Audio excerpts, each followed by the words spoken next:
नाज़रीन, जैसा कि आपको पता है कि ये जाने रमज़ान ये सिटी रंग न्यूज़ के प्लेटफॉर्म से ये खसूसी ट्रांसमिशन जो है ये यकम रमज़ान से चांद रात तक जो है ये सफ़र इसी तरह जारी और सारी रहेगा।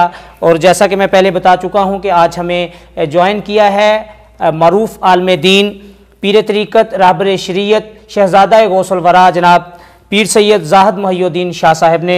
किबला शाह जी, रमज़ान मुबारक का जैसा कि बड़ा खूबसूरत और बाबरकत महीना चल रहा है और अल्लाह पाक का बेहद बेपाया शुक्र है कि उसने एक दफ़ा फिर हमें मौका दिया कि हम इस रमज़ान में जो है अल्लाह पाक की ज़ात को राज़ी कर सकें और उसकी मखलूक से जो है वो प्यार कर सकें। तो अल्लाह तबारक व तआला की ज़ात की तरफ से रोज़े की अहमियत के बारे में क्या अहकामात हैं, ये प्लीज़। बिस्मिल्लाहिर्रहमानिर्रहीम।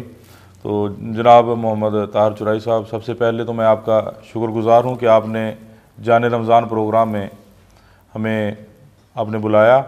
तो ये जो आपने बात की है ना रमज़ानुल मुबारक के हवाला से, अल्लाह तबारक व तआला ने कुरान मजीद फ़ुरक़ान हमीद के अंदर रमज़ानुल मुबारक के बारे में इरशाद फरमाया। अल्लाह तबारक व तआला को हुकूमत है, या अय्युहल्लज़ीना आमनू कुतिबा अलैकुमुस्सियाम कमा कुतिबा अलल्लज़ीना मिन क़ब्लिकुम लअल्लकुम तत्तक़ून।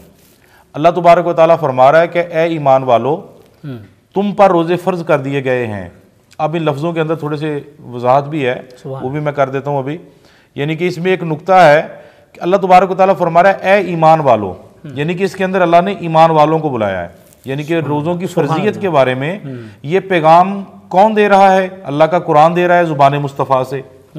आका अलैहिस्सलाम शबानुल मुअज़्ज़म के आखिरी दिनों के अंदर नबी करीम सल्लल्लाहु अलैहि वसल्लम ने अपने तमाम चाहने वालों को, तमाम प्यार करने वालों को मुखातब करके कहा कि अल्लाह तबारक व तआला फरमा रहा है, या अय्युहल्लज़ीना आमनू, ए ईमान वालो, तुम पर रोज़े फ़र्ज़ कर दिए गए हैं जैसा कि तुमसे अगलों पर फ़र्ज़ किए थे। और इसलिए फ़र्ज़ कर दिए गए, इनके अंदर अब 3 मकाम है। एक पहला ईमान वालों का कि अल्लाह तबारक व तआला ने ईमान वालों को अपनी तरफ मुखातब करके कहा कि ए ईमान वालो। जैसे कोई बंदा होता है ना, किसी को कहता है कि हजरात मेरी बात सुनो, तो लोग सारे तवज्जो के साथ गौर से सुनने लगते हैं कि अब बंदा क्या कहना चाहता है। तो इसी तरह अल्लाह ताला ने सबसे पहले ऐलान किया, खबरदार किया, ए या अय्युहल्लज़ीना आमनू, ए ईमान वालो, यानी कि खबरदार हो जाओ, ए ईमान वालो मेरी बात सुनो। तो लोगों ने सुना। तो आगे पैगाम ये दिया कि ए ईमान वालो, ये तुम्हारे लिए है कि तुम पर रोजे फर्ज कर दिए गए हैं। सुभान अल्लाह। ये लफ्ज नहीं कहा कि कर दिए गए थे, बल्कि कहा कि रोजे फर्ज किए गए हैं। कैसे फर्ज कर दिए गए हैं? जैसे तुमसे अगलों पर फर्ज कर दिए गए थे।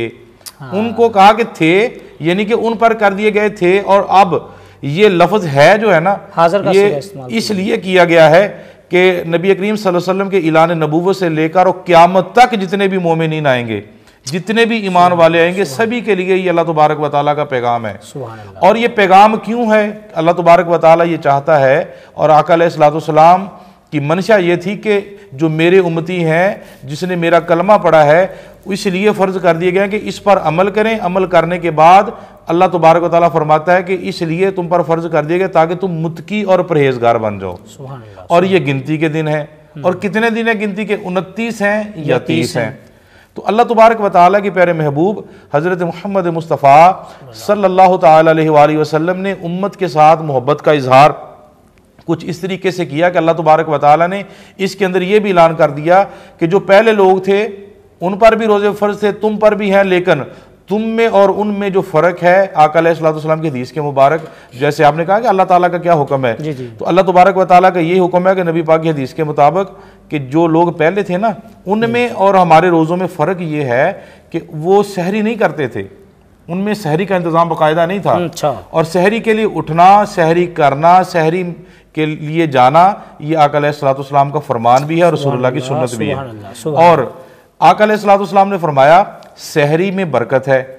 अल्लाह तबारक व तआला जब बंदे को ये ताकत बख्शता है ना, कि जब जो बंदा रोज़ा रखता है, रोज़ा रखने के लिए उठता है, इस इबादत के लिए, इस काम के लिए जब बंदा आगे बढ़ता है, तो अल्लाह तबारक व तआला चाहता ये है कि जब बंदा सहरी के लिए उठेगा, और वो वक़्त सहरी का, और इसमें मोहतरम एक पैगाम भी है अहबाब के लिए जो ज़रूरी मसला है इस दौर में। जी कुछ लोग हैं वो कहते हैं जी कि सहरी का जो वक़्त होता है ना, कि जब तक अज़ान नहीं हो जाती उस वक़्त तक खाते पीते रहा करो। लेकिन शरीयत का मसला, शरन मसला ये है कि जब ऐलान हो जाए ना, अजान से पहले ऐलान होता है ना कि हजरात सहरी का वक्त ख़त्म हो गया, तो ख़त्म का मतलब यह है कि ख़त्म हो गया, अब तुम्हारे हाथ में जो चीज़ भी है उसको छोड़ दो।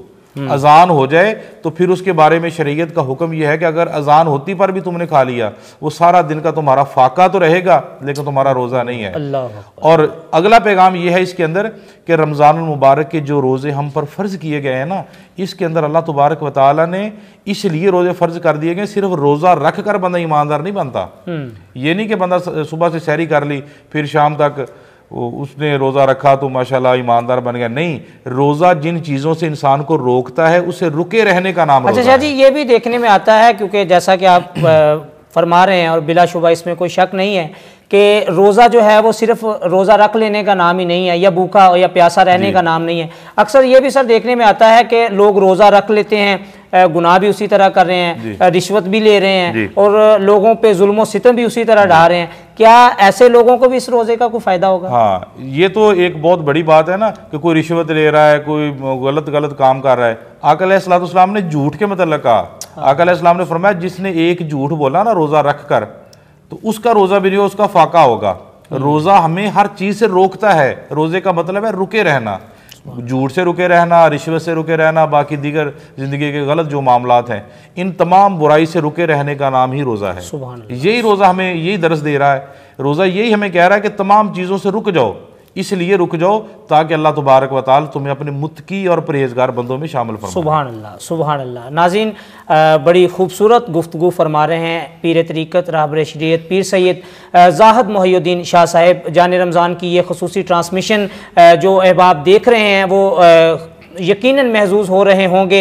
आज आपने बता रहे थे किबला शाह साहब के रोज़ा जो है वो सिर्फ भूख और प्यास का नाम नहीं है, बल्कि जो अल्लाह तबारक व तआला की जानिब से अहकामात दिए गए हैं उस पर भी जो अमल करना है वो बहुत ज़रूरी है। किबला शाह जी, ये भी बताइएगा कि रमज़ानुल मुबारक जैसा कि अपने दामन में बहुत सी बरकतें और रहमतें जो है वो रखता है, तो इसकी फ़जीलत और अहमियत के बारे में कुछ प्लीज़ हमें बताइएगा। इसके मतलब नबी करीम सल्लल्लाहु अलैहि वसल्लम की हदीस मुबारक बहकी शरीफ की हदीस है, नबी करीम सल्लल्लाहु अलैहि वसल्लम फरमाते हैं कि जब रमज़ानुल मुबारक शुरू होता है ना, तो अल्लाह तबारक व तआला जहन्नम के दरवाजे को बंद कर देता है और जन्नत के दरवाजे को खोल देता है। सुभान अल्लाह, सुभान अल्लाह। और नबी पाक सल्लल्लाहु अलैहि वसल्लम की हदीस मुबारक के अगले जो बहुत प्यारे मोहतरम लफ्ज़ है ना, वो लफ्ज़ ये है कि नबी पाक सल्लल्लाहु अलैहि वसल्लम ने फरमाया कि जब बंदा रमज़ानुल मुबारक में सहरी के लिए उठता है, उसका उठना भी इबादत है, सहरी करना भी इबादत है। और इस सहरी के लफ्ज़ के अंदर आका अलैहिस्सलाम ने बड़ी वजाहत फरमाई। आका ने फरमाया कुछ लोग ऐसे भी हैं, उस वक्त ना सहाबा इकराम कुछ थे कि जो रात को ज्यादा खा लेते थे, फिर सुबह सहरी के वक्त उनको भूख नहीं लगती। आज भी हमारे माशरे के अंदर भी कुछ ऐसे लोग हैं, या कोई मैदे के मरीज हैं या कोई मामलात उनके साथ है, वो लोग भी ना खाना ज़्यादा खा लेते तो सहरी नहीं करते। आका अलैहिस्सलाम ने फरमाया कि सहरी के लिए उठा करो और सहरी किया करो, ज़्यादा भूख नहीं है तो कम से कम एक घूंट पानी का पी लिया करो, एक घूंट दूध का, नहीं तो खजूर खा लिया करो, ताकि अगर ना भी सहरी करोगे तो रोज़ा तो तुम्हारा हो जाएगा। लेकिन उसके अंदर जो मेन वजाहत आका अलैहिस्सलाम ने शाद फरमाया ना, रसूलुल्लाह सल्लल्लाहु अलैहि वसल्लम का जो हुक्म है, आका फरमाते हैं जब तुम यानी कि सहरी ना करने से तुम रोज़ा रखते हो ना, रोज़ा तुम्हारा हो जाएगा लेकिन तुम्हारा सवाब कम हो जाएगा। जो सहरी का सवाब है ना, वो सवाब तुम्हारा कम हो जाएगा। जब बंदा, आका अलैहिस्सलाम ने फरमाया जब बंदा रोज़ा रख के सोता भी है ना, रोज़े में सोना भी उसका एक एक सांस भी अल्लाह की बारगाह में अल्लाह तबारक व तआला उसे इबादत का दर्जा देता है। तो रमज़ानुल मुबारक में जो भी हम नेक अमल करते हैं, अल्लाह तबारक व तआला फरमाता है कि बंदा खुदा मेरे साथ तू सौदा कर ले, तू मुझे एक देगा मैं तुझे बड़ा कर दूंगा। रमज़ानुल मुबारक में जैसे उलमा इकराम फरमाते हैं ना कि रमज़ानुल मुबारक में अगर बंदा नफल पढ़ता है तो उसे फ़र्ज़ का सवाब मिलता है, इसी तरह एक नेकी करते हैं ज़्यादा बढ़ाकर हमें सवाब दिया जाता है। ये रमज़ानुल मुबारक जो है ना, ये मैं अपने नाज़रीन को ये पैगाम देना चाहूँगा, ये हमारा प्रोग्राम भी, हमारे प्रोग्राम का मिशन भी यही है कि लोगों तक दीन इस्लाम की नई नई बातें पहुंच जाएं। तो ये नई बात भी है। और रसूलुल्लाह सल्लल्लाहु अलैहि वसल्लम ने 1400 साल पहले फरमाया, आका अलैहिस्सलाम ने फरमाया कि रमज़ानुल मुबारक के रोज़े में हर उस चीज़ से बचे रहना ये रोज़ा है, और जब बंदा इन चीज़ों से बचता है फिर अल्लाह तबारक व तआला उस बंदे को अपने ख़ास बंदों में शामिल फरमाता है। देखिए ना कि सहरी का जो वक़्त है, वो सहरी का वक़्त तहज्जुद का वक़्त होता है, उसे सहरी का वक़्त कहा जाता है। आका अलैहिस्सलाम फरमाते हैं कि जब रोज़े के लिए बंदा उठता है तो तहज्जुद के नफल पढ़ ले, 8 पढ़ ले, 12 पढ़ ले। जब बंदे की रूटीन बन जाएगी 30 दिन, जब उसने ये अमल किया तो इंशाल्लाह आने वाली ज़िंदगी में बाकी साल में भी वो तहज्जुद के नफल पढ़ेगा। ये जो नमाज तहज्जुद है ना, जब ये हमारी आदत बनेगी, जो तहज्जुद पढ़ता है, ये नफल अदा करता है, ये इबादत करता है, अल्लाह ताला उसे अपने वलियों की लिस्ट में शामिल फरमा लेता है। और अल्लाह तबारक व तआला बंदे को मकाम देते देते एक वक्त ये आता है, अल्लाह ताला उस बंदे के सर पर फिर वलायत का ताज भी सजा देता है। ये रमज़ान मुबारक की सारी बरकतें हैं जो हमें दीन इस्लाम की तरगीब देती हैं। सुभान अल्लाह। शाह जी, इस पे भी थोड़ा रोशनी डालिएगा कि जैसा कि इस माह रमज़ान में जो है वो नेकियों का जो अजर है वो बढ़ा दिया जाता है, लेकिन क्योंकि अल्लाह तबारक व तआला ने फरमाया कि हकूक़ुल इबाद जो है वो मैं माफ़ नहीं करूँगा। वो रमज़ान मुबारक में जब किसी गरीब की को मदद करते हैं तो उसका फ़ोटो सेशन जो है वो लाज़िम व मलज़ूम ये समझते हैं कि वो होना चाहिए। मैं ये समझता हूँ कि उसके साथ उस गरीब बंदे की इज़्ज़त नफ्स भी जो है वो मजरूह होती है। तो सर, इसके बारे में हमारा दीन क्या कहता है? एक नबी करीम सल्लल्लाहु अलैहि वसल्लम ने फरमाया कि अगर आप एक हाथ से दें तो दूसरे को पता ना चले। तो लेकिन यहाँ पर जो है वो सारा रुख ही चेंज कर दिया गया है। अगर किसी की को मदद की जाती है इस माह रमज़ान में तो उसका फ़ोटो सेशन किया जाता है, उसकी तजलील की जाती है। इसके बारे में थोड़ा, इसके बारे में मैं ये कहना चाहूँगा नाज़रीन को कि ये जो दिखावे की इबादत होती है ना, अगर बंदा एक वैसे ही इबादत करता है ना, नमाज पढ़ता है, तो जैसे एक शायर ने कहा है ना, 100 वारी हज भी कीते ते नाम रखाया हाजी, फड़ तलवार बहादुर होयो ते नाम रखाया गाजी, की खटिया जो सोना मोहम्मद ही ना होया राजी। यानी पढ़ पढ़ किताबा आलम फाजल होयो तो नाम रखाया काजी। अगर इंसान दिखावे के लिए ये सारा अमल करता है ना, जो भी बेशक ये आजकल जो सोशल मीडिया पे आप देख रहे हैं कि लोगों की अमदाद के लिए किया जा रहा होता है, थोड़ी सी चीज़ उसे देते हैं, फिर फोटो बना के फेसबुक पे डाल देते हैं, अगला बंदा परेशान हो जाता है, यार लोग मुझे मेरे रिश्तेदार कहेंगे इतना गरीब हो गया जाके लाइन में ला के ले रहा है। लेकिन आजकल के हालात जो है ना लोगों के बहुत ज़्यादा कमज़ोर हो चुके हैं। मुल्क पाकिस्तान की जो मशीयत है आप हबाब जानते हैं, माशाल्लाह आप बहुत अच्छे सोशल मीडिया के साथ अटैच हैं और आपको ज़्यादा इस बारे में मालूमात है कि हालात आजकल बहुत ख़राब हो गए हैं और इतने ख़राब हो गए हैं कि लोगों का चूल्हा जलना जो है बड़ा मुश्किल हो गया है। जब महीने बाद बिजली का बिल आता है ना तो लोग परेशान हो जाते हैं कि ये बिल कैसे हम अदा करें, जैसा भी पूरा महीना गुजरे, लेकिन वो वक्त एक परेशानी का होता है। तो इसीलिए हर बंदे को चाहिए कि हर बंदे की मदद सिर्फ इस अंदाज से करे कि उस पर अल्लाह राजी हो जाए, ताकि इसमें दिखावा ना हो। हाँ, इसके अंदर एक हदीस मुबारक मेरे ज़हन में आ गई, कुछ वक्त कुछ मकाम ऐसा होता है कि जो इंसान को दिखाना पड़ता है। जैसे नबी करीम सल्लल्लाहु अलैहि वसल्लम की बारगाह में ना एक बंदा सब्जी टोकरी के अंदर सब्जी डाल के लाया करता था, तो सरकार ने फरमाया कि तू मुझे अलहदा दे दिया कर। उसने कहा या रसूल अल्लाह, मैं लोगों को बताना चाहता हूँ कि मेरी मोहब्बत है आपके साथ। सुभान अल्लाह, सुभान अल्लाह। एक सहाबी सरकार की बारगाह में आते हैं, या रसूल अल्लाह मेरा ये रोज़ा टूट गया है और मैंने जानबूझ के तोड़ा। आका ने फरमाया उसकी वो टोकरी लेकर आओ, खजूरों की टोकरी, उसे दे दी। तो उसने कहा, आका ने फरमाया कि जाओ इसे गरीबों में तकसीम कर दो। उसने कहा जी या रसूल अल्लाह मुझसे ज्यादा गरीब कौन है? आपने फरमाया कि तू भी खा ले और अपने बच्चों को भी खिला दे, लेकिन इसमें दिखावा नहीं था। लेकिन आजकल का जो निज़ाम है ये सारे का सारा दिखावे का है। और जब रमज़ान मुबारक में बंदा इबादत करता है ना तो अल्लाह तबारक व तआला फरमाता है कि मैं रोज़ा रखने वालों की और इबादत करने वाले 3 तरह के लोग होते हैं जिनकी मैं दुआ को लाजमी कबूल फरमाता हूँ। एक वो बंदा होता है कि जो रोज़ादार है, जब इफ्तारी के वक्त दुआ करता है ना अल्लाह ताला उसकी दुआ को कबूल फरमा लेता है। दूसरा बंदा वो होता है कि जो आदल बादशाह है, यानी कि जो हुक्मरान है और शरीयत मुस्तफ़ा सल्लल्लाहु अलैहि वसल्लम के मुताबिक वो अपनी ज़िंदगी गुजार रहा है, किसी के साथ धोखा नहीं कर रहा।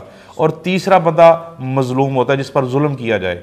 जब वो अल्लाह की बारगाह में दुआ करता है अल्लाह ताला उसकी दुआ को कबूल फरमाता है। तो मैं ये पैगाम इन लफ्ज़ों के साथ देना चाहूँगा, ये जो दिखावा है इनको छोड़कर अल्लाह की बारगाह में आ जाओ, अल्लाह तबारक व तआला के करीब हो जाओ, ताकि अल्लाह ताला तुम्हें अपना बंदा बनाकर तुम पर रहम कर सके। ये दिखावा जो है अल्लाह ने साफ साफ कुरान मजीद में मोहतरम फरमाया कि क़यामत के रोज़ तुम्हारी इबादतें नमाजें जो तुम अमल करते हो दिखावे का, क़यामत के रोज़ मैं तुम्हारे मुंह पे दे मारूंगा।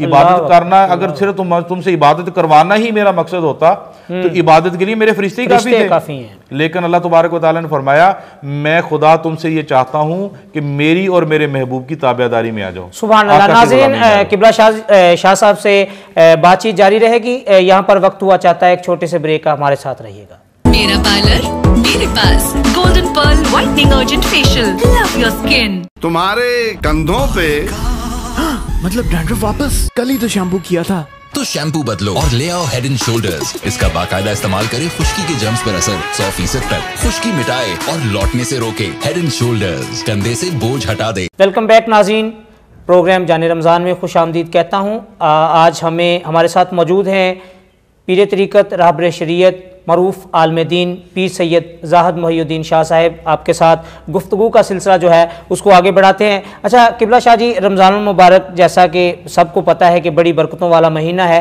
तो इसमें वैसे तो अल्लाह पाक की बहुत सारी इबादत हैं जो करनी चाहिए।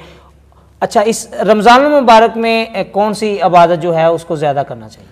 जी माशाल्लाह, आपने ये भी बहुत अच्छा सवाल किया। आज तो आप कमाल कर रहे हैं कि माशाल्लाह सारे प्रोग्राम में ही आपने वो मसाइल की तरफ लोगों की तवज्जो दिलाई को जो इस रमज़ानुल मुबारक में नहीं बल्कि हर सारी ज़िंदगी के अंदर बहुत ज़रूरी हैं। तो माशाल्लाह ये आपने ये जो पूछा है ना कि रमज़ानुल मुबारक में कौन सी इबादत वो करनी चाहिए, वैसे तो अल्लाह तबारक व तआला का सारा दीन जो है हमारी समझ के लिए, हमारे इल्म में इजाफे के लिए, हमारे अमल के लिए, हमारी आखिरी ज़िंदगी के लिए, ये सारे का सारा। लेकिन इसके अंदर जो अहम बात है ना वो ये है क्योंकि ये रमज़ानुल मुबारक का महीना वो महीना है जिस महीने में अल्लाह तबारक व तआला ने एक हमें कानून अता किया। सुभान अल्लाह। वो कानून जिसे हम कानून की एक किताब है जिसका नाम कुरान मजीद है। रमज़ानुल मुबारक के आखिरी अशरे में 27 रमज़ानुल मुबारक की रात, यानी जिसे हम 27वीं रात कहते हैं, उस रात को अल्लाह ताला ने ये कानून वाली किताब बनाकर हमें दे दी। आका अलैहिस्सलाम ने हम तक पहुंचा दिया। हमारे पास ये कानून वाली किताब मौजूद है। ये सबसे ज़्यादा इसमें इबादत जो है जो सबसे ज़्यादा करनी चाहिए वो अल्लाह तबारक व तआला के कुरान की तिलावत है। सुभान और एक इस मौजू से हटकर एक मेरे ज़हन में बात आ गई, ये कुरान मजीद की तिलावत तो है लेकिन इसके साथ साथ आका अलैहिस्सलाम की हदीस मुबारक तिबरानी शरीफ में मैंने पढ़ी थी कि आका अलैहिस्सलाम ने शाह फरमाया कि जो बंदा कलमा तैयबा का जिक्र करता है ना, जो अपनी ज़िंदगी में 1,25,000 मरतबा अपनी ज़िंदगी में वो कलमा तैयबा रमज़ानुल मुबारक के दिनों में अपने लिए वो पढ़ लेता है तो अल्लाह तबारक व तआला उस बंदे की कामल बख्शिश फरमा लेता है। सुभान अल्लाह। एक होता है ना कि बंदा वैसे पढ़ ले तो अल्लाह ताला बख्शिश फरमाएगा, आका फरमाते हैं कामल बख्शिश फरमा लेगा, तो यकीनन अल्लाह ताला बख्शिश फरमा लेगा। जैसे हज़रत मूसा अलैहिस्सलाम अल्लाह ताला की बारगाह में बड़ा मशहूर है कि मूसा अलैहिस्सलाम अल्लाह की बारगाह में जाते हैं कि या अल्लाह मुझे वजीफ़ा बताएं। अल्लाह तबारक व तआला ने फरमाया कि तुम ला इलाहा इल्लल्लाह पढ़ा करो। तो मूसा अलैहिस्सलाम ने फरमाया या अल्लाह ये तो सारे पढ़ रहे हैं, तो मुझे कोई ऐसा, आपने अल्लाह तबारक व तआला ने फरमाया कि एक पलड़े के अंदर जिंदगी के सारे अमल को रखा जाए, एक पलड़े के अंदर ला इलाहा इल्लल्लाह को रखा जाए, तो ला इलाहा इल्लल्लाह वाला जो पलड़ा है वो भारी हो जाएगा। तो ये रमज़ानुल मुबारक के अंदर सबसे ज्यादा इबादत जो है कुरान मजीद की तिलावत है, आका अलैहिस्सलाम की बारगाह में दुरूद व सलाम है और कलमा तैयबा का जिक्र है। और इसके साथ साथ एक और इबादत भी है जो आज के दौर में बहुत जरूरी है, वो एक दूसरे के साथ सुलह रहमी के साथ पेश आना, एक दूसरे के साथ मोहब्बत से पेश आना, एक दूसरे की मदद करना और एक दूसरे को प्यार की निगाह से देखना, बड़ों का एहतराम करना, छोटों से प्यार करना और दीन इस्लाम का प्रचार इस अंदाज से करना कि लोगों को तकलीफ ना हो। कुछ लोगों ने ना रोजे रखे होते हैं, जी जी, रोजे रख के अपनी इबादत में वो भी शामिल करते हैं, हाय आज मैंने रोजा रखा, आज मुझे रोजा लग गया, आज मेरे साथ ये मामला हो गया। ये सारी बातें जो है ना, रोजा रखा है तूने अल्लाह के लिए, रोजा रखा है दीन इस्लाम के लिए, तो ऐसी बातों सबको छोड़कर फकत सब्र करना है। ये महीना सब्र का महीना है रमज़ानुल मुबारक, इसमें वो इबादत की जाए जो अल्लाह तबारक व तआला की बारगाह में आ जाए। फिर मैं नाज़रीन को ये बताना चाहूँगा कि रमज़ानुल मुबारक के अंदर कुरान मजीद को पढ़ो, जिक्र शरीफ करो, कलमा शरीफ और दुरूद व सलाम पढ़ो। और इसके अंदर एक अहम कुरान मजीद के मतलब मेरे जहन में बात आ गई कि कुरान मजीद ना, कुछ लोग हैं जी मैंने इस माह रमज़ानुल मुबारक में 30 कुरान मजीद पढ़ लिए, मैंने जी 20 पढ़ लिए, मैंने 15 पढ़ लिए। अरे मैं ये कहना चाहता हूँ कि रमज़ानुल मुबारक में बस उतना पढ़ लो ताकि तुम्हें समझ आ जाए। कुरान कह रहा है वरत्तिलिल कुरान तरतीला, इतना पढ़ो, समझ समझ के ठहर ठहर कर पढ़ो। तुम 1 पढ़ लो, 2 पढ़ लो, 10 पढ़ लो, जितना भी पढ़ रहे हो ये सोचो सही कुरान तुम्हें क्या कह रहा है और कुरान की बात सुनकर उस पर अमल करोगे तो ज़िंदगी बन जाएगी। अच्छा जी, इसमें कुछ लोग इसको लफ्ज़ को ये भी इस्तेमाल करते हैं कि जी मैंने रमज़ानुल मुबारक में इतने कुरान पाक जो है वो ख़त्म कर लिए जी, ये क्या दुरुस्त है? नहीं, ख़त्म करने वाला मामला तो ठीक नहीं है। ख़त्म करने से मुराद ये कह सकते हैं कि अगर यही कहना तो मैंने मुकम्मल पढ़ लिया, सुभान अल्लाह। यानी कि जैसे इसके अंदर ये लफ्ज़ है ना 27वीं रमज़ानुल मुबारक को को कुरान मजीद नाजल हुआ, सुभान इसी तरह ये भी लफ्ज़ दुरुस्त नहीं है। कुरान मजीद एक वक्त में ही नाजल नहीं हुआ, बल्कि थोड़ा थोड़ा करके नबी पाक पर आता रहा। ये मुकम्मल हुआ कुरान मजीद 27 तारीख को मेरे आका अलैहिस्सलाम ने फरमाया कि आज मेरा दीन जो था वो मुकम्मल हो गया। सुभान अल्लाह। ये ख़त्म करना वाला जो मामला है ना, ये दुरुस्त नहीं है, इसको मुकम्मल पढ़ने का नाम दे सकते हैं। सुभान अल्लाह। नाज़रीन, आप बहुत ही प्यारी गुफ्तगू सुन रहे थे, रमज़ान मुबारक की अहमियत और फजीलत के हवाला से रोशनी डाल रहे थे पीर तरीक़त रहबर शरीयत शहज़ादा गौसल वरा जनाब पीर सैयद ज़ाहिद मुहियुद्दीन शाह साहेब। नाज़रीन, दिल तो चाह रहा था कि किबला शाह जी से खूबसूरत रमज़ान मुबारक की ये बातें सुनते रहें, लेकिन वक्त का दामन जो है वो कलील है और वक्त जो है प्रोग्राम का वो ख़त्म हो गया है। तो इसी के साथ अपने मेज़बान ताहिर चुराही को इजाज़त दीजिए। अगले प्रोग्राम में मुलाकात होगी नए मेहमानों के साथ। अपना बहुत सारा ख्याल रखिएगा। अल्लाह हाफिज़।